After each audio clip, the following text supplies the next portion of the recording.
बोलिए सत्यनारायण भगवान की जय। शास्त्रों में बताया गया है कि सत्यनारायण व्रत कथा का पाठ करने से व्यक्ति को 1000 यज्ञ करने के बराबर पुण्य फल की प्राप्ति होती है। सत्यनारायण भगवान व्रत कथा में भगवान विष्णु के सत्य स्वरूप के बारे में बताया गया है। इस व्रत का पाठ करने से घर में सुख समृद्धि का वास होता है और भगवान विष्णु की कृपा बनी रहती है। आइए शुरू करते हैं सत्यनारायण व्रत का पहला अध्याय। एक समय की बात है, नैषीरण्य तीर्थ में सौनिकादि 88,000 ऋषियों ने श्री सूत जी से पूछा, हे प्रभु, इस कलयुग में वेद विद्या रहित मनुष्यों को प्रभु भक्ति किस प्रकार मिल सकती है तथा उनका उद्धार कैसे होगा। हे मुनि श्रेष्ठ, ऐसा कोई तप बताइए जिससे थोड़े समय में ही पुण्य मिले और मनवांछित फल भी मिल जाए। इस प्रकार की कथा सुनने की हम इच्छा रखते हैं।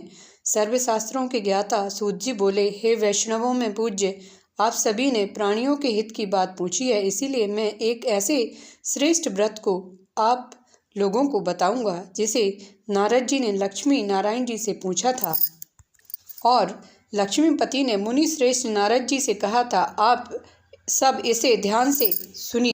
एक समय की बात है, योगी राज नारद जी दूसरों के हित की इच्छा लिए अनेकों लोकों में घूमते हुए मृत्यु लोक में आ पहुँचे। यहाँ उन्होंने अनेक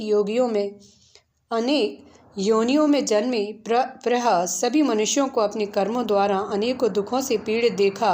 उनका दुख देखकर नारद जी सोचने लगे कि कैसा यत्न किया जाए जिसके करने से निश्चित रूप से मानव के दुखों का अंत हो जाए। इसी विचार पर मनन करते हुए वह विष्णु लोक में गए। वहाँ वह देवों के ईश नारायण की स्तुति करने लगे, जिनके हाथों में शंख चक्र गदा और पद्म थे, गले में वरमाला पहने हुए थे। स्तुति करते हुए नारद जी बोले, हे भगवान, आप अत्यंत शक्ति से संपन्न हैं। मन तथा वाणी भी आपको नहीं पा सकती। आपका आदि मध्य तथा अंत नहीं है। निर्गुण स्वरूप सृष्टि के कारण भक्तों के दुख को दूर करने वाले हैं। आपको मेरा नमस्कार है। नारद जी की स्तुति सुन विष्णु भगवान बोले, हे मुनि श्रेष्ठ, आपके मन में क्या बात है? आप किस काम के लिए पधारे हैं, उसे निसंकोच कहें। इस पर नारद मुनि बोले कि मृत्यु लोक में अनेक योनियों में जन्मे मनुष्य अपने कर्मों के द्वारा अनेक दुख से दुखी हो रहे हैं। हे नाथ, आप मुझ पर दया रखते हैं तो बताइए कि वो मनुष्य थोड़े प्रयास से ही अपने दुखों से कैसे छुटकारा पा सकते हैं। श्री हरि बोले, हे नारद, मनुष्यों की भलाई के लिए तुमने बहुत अच्छी बात पूछी है। जिसके करने से मोह से छूट जाता है वह बात मैं कहता हूँ, उसे सुनो। स्वर्ग लोक व मृत्यु लोक दोनों में एक दुर्लभ उत्तम व्रत है जो पुण्य देने वाला है। आज प्रेमवश होकर मैं उसे तुमसे कहता हूँ। श्री सत्यनारायण भगवान का यह व्रत अच्छी तरह विधान पूर्वक करके मनुष्य तुरंत ही यहाँ सुख भोग कर मरने पर मोक्ष पाता है। श्री हरि के वचन सुन नारद जी बोले कि उस व्रत का फल क्या है और उसका विधान क्या है? यह व्रत किसने किया था? इस व्रत को किस दिन करना चाहिए? सभी कुछ विस्तार से बताइए। नारद जी की बात सुनकर श्री हरि बोले, दुख व सुख को दूर करने वाला यह सभी स्थानों पर विजय दिलाने वाला है। मानव को भक्ति व श्रद्धा के साथ शाम को श्री सत्यनारायण की पूजा धर्म परायण होकर ब्राह्मणों व बंधुओं के साथ करना चाहिए। भक्ति भाव से ही नैवेद्य केले का फल, घी, दूध और गेहूं का आटा सवाया लें। गेहूं के स्थान पर साटी का आटा, शक्कर तथा गुड़ लेकर वह सभी भक्षण योग्य पदार्थों को मिलाकर भगवान का भोग लगाएं। ब्राह्मणों सहित बंधु बांधवों को भी भोजन कराएं। उसके बाद स्वयं भोजन करें। भजन कीर्तन के साथ भगवान की भक्ति में लीन हो जाइए। इस तरह से सत्यनारायण भगवान का यह व्रत करने पर मनुष्य की सारी इच्छाएं निश्चित रूप से पूरी होती हैं। इस कलिकाल अर्थात कलयुग में मृत्यु लोक में मोक्ष का यही एक सरल उपाय बताया गया है। श्री सत्यनारायण व्रत कथा का पहला अध्याय संपूर्ण होता है। बोलिए सत्यनारायण भगवान की जय। सत्यनारायण भगवान की व्रत कथा का दूसरा अध्याय। सूत जी बोले, हे ऋषियों, जिसने पहले समय में इस व्रत को किया था उसका इतिहास कहता हूँ, ध्यान से सुनो। सुंदर काशीपुरी नगरी में एक अत्यंत निर्धन ब्राह्मण रहता था। भूख प्यास से परेशान वह धरती पर घूमता रहता था। ब्राह्मणों से प्रेम करने वाला भगवान ने एक दिन ब्राह्मण का वेश धारण कर उसके पास जाकर पूछा, हे विप्र, नित्य दुखी होकर तुम पृथ्वी पर क्यों घूमते हो? दीन ब्राह्मण बोला, मैं निर्धन ब्राह्मण हूँ, भिक्षा के लिए धरती पर घूमता हूँ। हे भगवान, यदि आप इसका कोई उपाय जानते हो तो बताइए। वृद्ध ब्राह्मण कहता है कि सत्यनारायण भगवान मनोवांछित फल देने वाले हैं, इसलिए तुम उनका पूजन करो। इसे करने से मनुष्य भी सभी दुखों से मुक्त हो जाता है। वृद्ध ब्राह्मण बनकर आए सत्यनारायण भगवान उस निर्धन ब्राह्मण को व्रत का सारा विधान बताकर अंतर्ध्यान हो गए। ब्राह्मण मन ही मन सोचने लगा कि जिस व्रत को वृद्ध ब्राह्मण करने को कह गया है, मैं उसे जरूर करूंगा। यह निश्चय करने के बाद उसे रात में नींद नहीं आई। वह सवेरे उठकर सत्यनारायण भगवान के व्रत का निश्चय कर भिक्षा के लिए चला गया।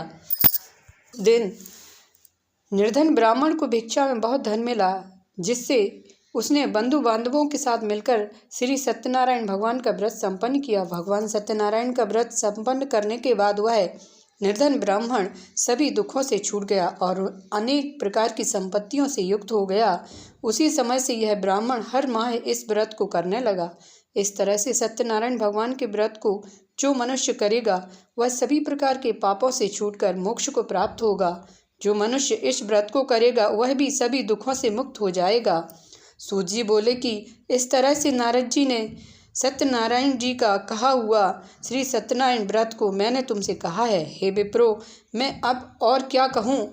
ऋषि बोले, हे मुनिवर, संसार में उस विप्र से सुनकर और किस किस ने इस व्रत को किया, हम सब इस बात को सुनना चाहते हैं। इसके लिए हमारे मन में श्रद्धा का भाव है। सूत जी बोले, हे मुनियों, जिसने इस व्रत को किया है वे सब सुनो। एक समय वही विप्र धन व ऐश्वर्य के अनुसार अपने बंधु बांधवों के साथ इस व्रत को करने को तैयार हुआ। उसी समय एक लकड़ी बेचने वाला बूढ़ा आदमी आया और लकड़ियां बाहर रखकर अंदर ब्राह्मण के घर में गया। प्यास से दुखी वह लकड़हारा उनको व्रत करते देख विप्र को नमस्कार कर पूछने लगा कि आप यह क्या कर रहे हो? तो उन्होंने बताया कि व्रत कर रहा हूँ तथा इसे करने से क्या फल मिलेगा, कृपया मुझे भी बताएं। ब्राह्मण ने कहा कि सब मनोकामनाओं को पूरा करने वाला यह सत्यनारायण भगवान का व्रत है। इनकी कृपा से ही मेरे घर में धन धान्य आदि की वृद्धि हुई है। विप्र से सत्यनारायण व्रत के बारे में जानकर लकड़हारा बहुत प्रसन्न हुआ। चरणामृत लेकर वह प्रसाद खाने के बाद वह अपने घर गया। लकड़हारे ने अपने मन में संकल्प किया कि आज लकड़ी बेचने से जो धन मिलेगा उसी से सत्यनारायण भगवान का उत्तम व्रत करूंगा। मन में इस विचार को ले आदमी सिर पर लकड़ियां रख उस नगर में बेचने गया जहां धनी लोग ज़्यादा रहते थे।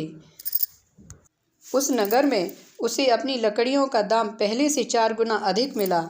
बूढ़ा प्रसन्नता के साथ दाम लेकर केले, शक्कर, घी, दूध, दही और गेहूं का आटा ले और सत्यनारायण भगवान के व्रत की अन्य सामग्रियां लेकर अपने घर गया। वहां उसने अपने बंधु बांधवों को बुलाकर विधि विधान से सत्यनारायण भगवान का पूजन और व्रत किया। इस व्रत के प्रभाव से वह बूढ़ा लकड़हारा धन, पुत्र आदि से युक्त होकर संसार के समस्त सुख भोगकर अंतकाल में वैकुंठ धाम चला गया। बोलिए श्री सत्यनारायण व्रत कथा का दूसरा अध्याय संपूर्ण। बोलिए सत्यनारायण भगवान की जय। सत्यनारायण भगवान व्रत कथा का तीसरा अध्याय। श्री सत्यनारायण भगवान की व्रत कथा का तीसरा अध्याय। सूत जी बोले, हे श्रेष्ठ मुनियों, अब आगे की कथा कहता हूँ। पहले समय में उल्कामुख नाम का एक बुद्धिमान राजा था। वह सत्यवक्ता और जितेंद्रिय था। प्रतिदिन देव स्थानों पर जाता और निर्धनों को धन देकर उनके कष्ट दूर करता। उसकी पत्नी कमल के समान मुख वाली तथा सती साध्वी थी। भद्रशिला नदी के तट पर उन दोनों ने श्री सत्यनारायण भगवान का व्रत किया। उसी समय साधु नाम का एक वैश्य आया। उसके पास व्यापार करने के लिए बहुत सा धन भी था। राजा को व्रत करते देखकर वह विनय के साथ पूछने लगा, हे राजन, भक्तिभाव से पूर्ण होकर आप यह क्या कर रहे हो? सुनने की इच्छा रखता हूँ तो आप मुझे कृपया बताइए। राजा बोला, हे साधु, अपने बंधु बांधवों के साथ पुत्र आदि की प्राप्ति के लिए एक महाशक्तिमान श्री सत्यनारायण भगवान का व्रत व पूजन कर रहा हूँ। राजा के वचन सुन साधु आदर से बोला, हे राजन, मुझे इस बात का सारा विधान कहिए। आपके कथानुसार मैं भी इस व्रत को करूँगा। मेरी भी संतान नहीं है और इस व्रत को करने से निश्चित रूप से मुझे संतान की प्राप्ति होगी। राजा से व्रत का सारा विधान सुन व्यापार से निवृत्त हो वह अपने घर गया। साधु वैश्य ने अपनी पत्नी को संतान देने वाला इस व्रत का वर्णन कह सुनाया और कहा कि जब मेरी संतान होगी तब मैं इस व्रत को करूँगा। साधु ने इस तरह के वचन अपनी पत्नी लीलावती से कहे। एक दिन लीलावती पति के साथ आनंदित हो सांसारिक धर्म में प्रवृत्त होकर सत्यनारायण भगवान की कृपा से गर्भवती हो गई। 10वें महीने में उसके गर्भ से एक सुंदर कन्या ने जन्म लिया। दिनों दिन वह ऐसे बढ़ने लगी जैसे शुक्ल पक्ष का चंद्रमा बढ़ता है। माता पिता ने अपनी कन्या का नाम कलावती रखा। एक दिन लीलावती ने मीठे शब्दों में अपने पति को याद दिलाया कि आपने सत्यनारायण भगवान के जिस व्रत को करने का संकल्प किया था उसे करने का समय आ गया है। आप इस व्रत को करिए। साधु बोला कि हे प्रिय, इस व्रत को मैं उसके विवाह पर करूँगा। इस प्रकार अपनी पत्नी को आश्वासन देकर वह नगर को चला गया। कलावती पिता के घर में रहकर वृद्धि को प्राप्त हो गई। साधु ने एक बार नगर में अपनी कन्या को सखियों के साथ देखा तो तुरंत ही दूत को बुलाया और कहा कि मेरी कन्या के योग्य वर देखकर आओ। साधु की बात सुनकर दूत कंचन नगर में पहुंचा और वहां देखभाल कर लड़की के योग्य बणिक पुत्र को ले लिया। सुयोग्य लड़के को देख साधु ने बंधु बांधवों को बुलाकर अपनी पुत्री का विवाह कर दिया। लेकिन दुर्भाग्य की बात यह कि साधु ने अभी भी सत्यनारायण भगवान का व्रत नहीं किया। इस पर श्री भगवान क्रोधित हो गए और श्राप दिया कि साधु को अत्यधिक दुख मिले। अपने कार्य में कुशल साधु बनिया जमाई को लेकर समुद्र के पास स्थित होकर रत्नासारपुर नगर में गया। वहां जाकर दामाद ससुर दोनों मिलकर चंद्रकेतु राजा के नगर में व्यापार करने लगे। एक दिन भगवान सत्यनारायण की माया से एक चोर राजा का धन चुरा कर भाग रहा था। उसने राजा के सिपाहियों को अपना पीछा करते देख चुराया हुआ धन वहां रख दिया जहां साधु अपने जमाई के साथ ठहरा हुआ था। राजा के सिपाहियों ने साधु वैश्य के पास राजा का धन पड़ा देखा तो वह ससुर जमाई दोनों को बांधकर प्रसन्नता से राजा के पास ले गए और कहा कि उन दोनों चोरों को हम पकड़ लाए हैं, हम आगे की कार्यवाही की आज्ञा दें। राजा की आज्ञा से उन दोनों को कठिन कारावास में डाल दिया गया और उनका सारा धन भी उनसे छीन लिया गया। श्री सत्यनारायण भगवान से श्राप से साधु की पत्नी भी बहुत दुखी हुई। घर में जो धन रखा था उसे चोर चुरा ले गए। शारीरिक तथा मानसिक पीड़ा व भूख प्यास से अति दुखी हो अन्न की चिंता में कलावती के ब्राह्मण के घर गई। वहां उसने श्री सत्यनारायण भगवान का व्रत होते देखा। फिर कथा भी सुनी और प्रसाद ग्रहण कर वह रात को घर वापस आई।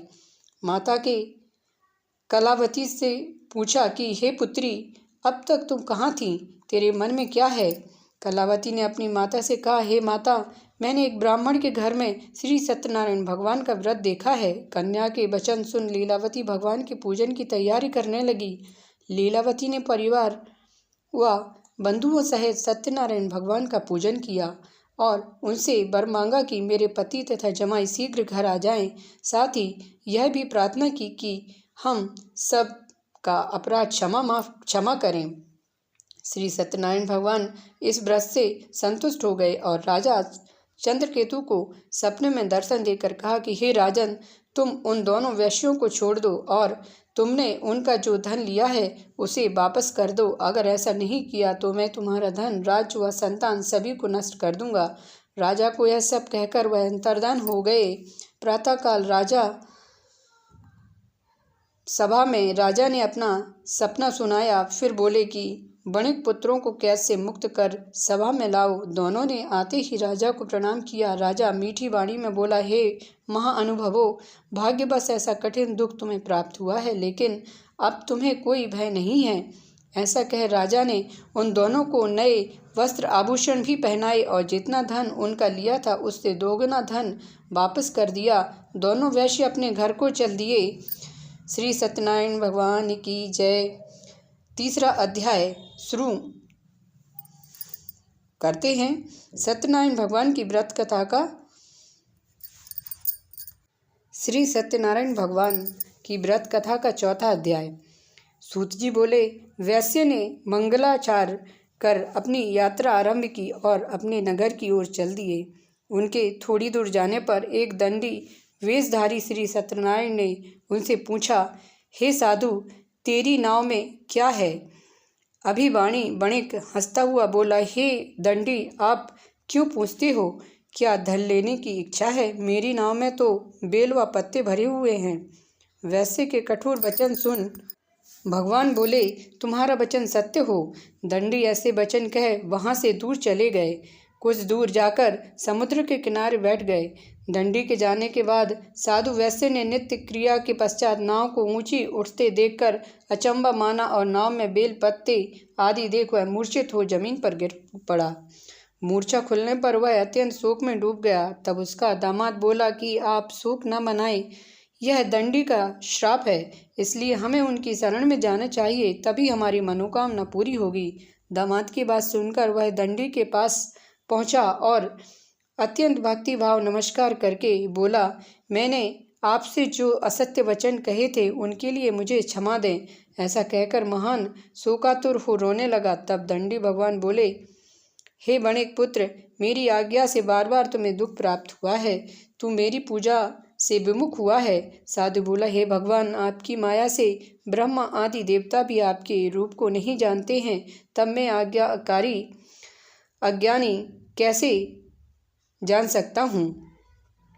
आप प्रसन्न होइए, अब मैं सामर्थ्य के अनुसार आपकी पूजा करूँगा। मेरी रक्षा करो और पहले के समान नौका में धन भर दो। साधु वैश्य के भक्तिपूर्वक वचन सुनकर भगवान प्रसन्न हो गए और उसकी इच्छानुसार वरदान देकर अंतर्ध्यान हो गए।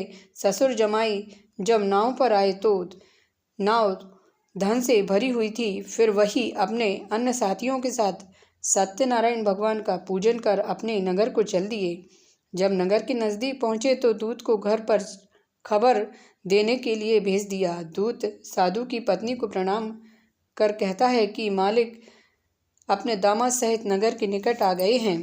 दूत की बात सुन साधु की पत्नी लीलावती ने बड़े हर्ष के साथ सत्यनारायण भगवान का पूजन कर अपनी पुत्री कलावती से कहा कि मैं अपने पति के दर्शन को जाती हूँ, तू कार्य पूर्ण कर शीघ्र आ जाना। माता के ऐसे वचन सुन कलावती जल्दी में प्रसाद छोड़ अपने पति के पास चली गई। प्रसाद की अवज्ञा के कारण श्री सत्यनारायण भगवान रुष्ट हो गए और नाव सहित उनके पति को पानी में डुबो दिया। कलावती अपने पति को वहां न पाकर रोती हुई जमीन पर गिर गई। नौका को डूबा हुआ देख वह कन्या को रोता देख साधु दुखी होकर बोला कि हे प्रभु, मुझसे तथा मेरे परिवार से जो भूल हुई है उसे क्षमा करें। साधु के दीन वचन सुनकर श्री सत्यनारायण भगवान प्रसन्न हो गए और आकाशवाणी हुई, हे साधु, तेरी कन्या मेरे प्रसाद को छोड़कर आई है, इसीलिए उसका पति आदर्श हो गया है। यदि वह घर जाकर प्रसाद खाकर लौटती है तो इसे उसका पति अवश्य मिलेगा। ऐसी आकाशवाणी सुन कलावती घर पहुंचकर प्रसाद खाती है और फिर आकर अपने पति के दर्शन करती है। उसके बाद साधु अपने बंधु बांधवों सहित श्री सत्यनारायण भगवान का विधि विधान से पूजन करता है। इस लोक का सुख भोग वह अंत में स्वर्ग लोक को जाता है। श्री सत्यनारायण भगवान की कथा का चौथा अध्याय संपूर्ण होता है। बोलिए सत्यनारायण भगवान की जय। सत्यनारायण भगवान की व्रत कथा का पांचवा अध्याय। सूत जी बोले, हे ऋषियों, मैं और भी एक कथा सुनाता हूँ, उसे भी ध्यानपूर्वक सुनो।